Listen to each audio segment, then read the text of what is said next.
Yeah, Prado will be it's gonna, there was a lot of talk about that at Motocross of Nations is how does he slot in here? What does it look like for Prado? Is this a learning year, or is he going to come out swinging? Is he going to be a top five guy? Is he going to be on the podium? Can he win a race? Like all those things are great bench racing topics. And if you tell me that you know exactly how it's going to go, I'd probably laugh and say you're lying because there's no way to. Like there's no way anybody could possibly know exactly how it's going to go for Jorge Prado.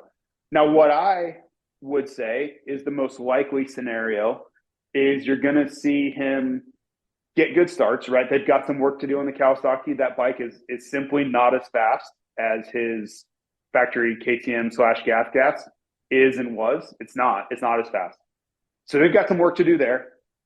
But I was kind of going back and forth with Kiefer on Pulp MX show last night because he's like, I don't know. I don't think he's going to hole shot. And I'm like, there's no way that one of the best starters we've ever seen, ever, is not going to get hole shots now and again. There's no way. Like he will figure it out because some of the starts are so short that if he gets a jump, which he's so incredibly good at doing, he's going to be there, right? Okay, if you tell me that they can't get the bike any quicker and he's down on power and some of the longer starts are in pro motocross, he's not as prominent of a hole shot guy as he was, okay, I can buy that. But I don't buy the fact that you're not going to see him up front on the start. And then what happens from there? I don't think he's going to be, and this is something that Mathis said was somebody told him they expect him to be a week in, week out top five guy.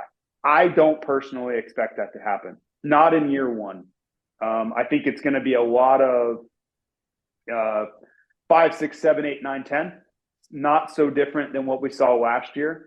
I don't think he'll take outsized risk.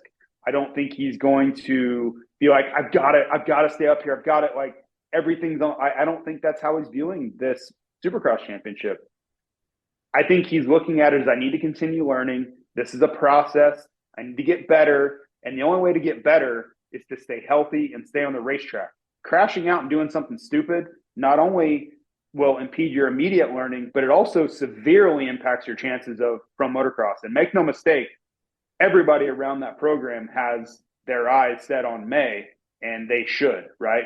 To come out in your first year, there's no way in my mind that they're not looking at it going, hey, we have a real chance to win a championship, so we need to be thinking about that. It doesn't mean Supercross is irrelevant, but we need to make sure that we're 100%, not a lingering ankle injury and, well, we didn't really test enough because we were so locked in on Supercross. No.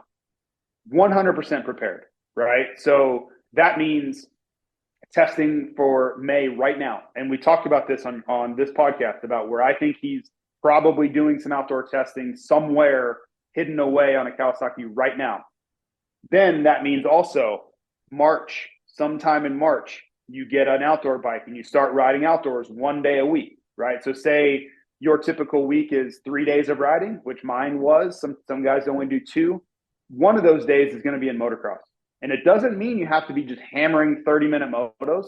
It means you're just maintaining your flow, your rhythm, your feel for motocross, the way you corner, all those things, because that is a very different thing than Supercross. Like Supercross, a lot of stop and go, and you cut down early in corners. That's not what motocross is, right? So maintaining that quote-unquote feel for motocross will be very important for him.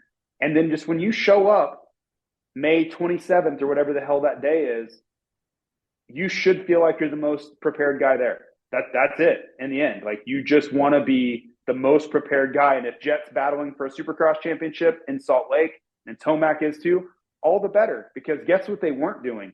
They weren't riding motocross most of the time like Jorge Prado will be at that time. So there is a plan that I think there is to be put into place.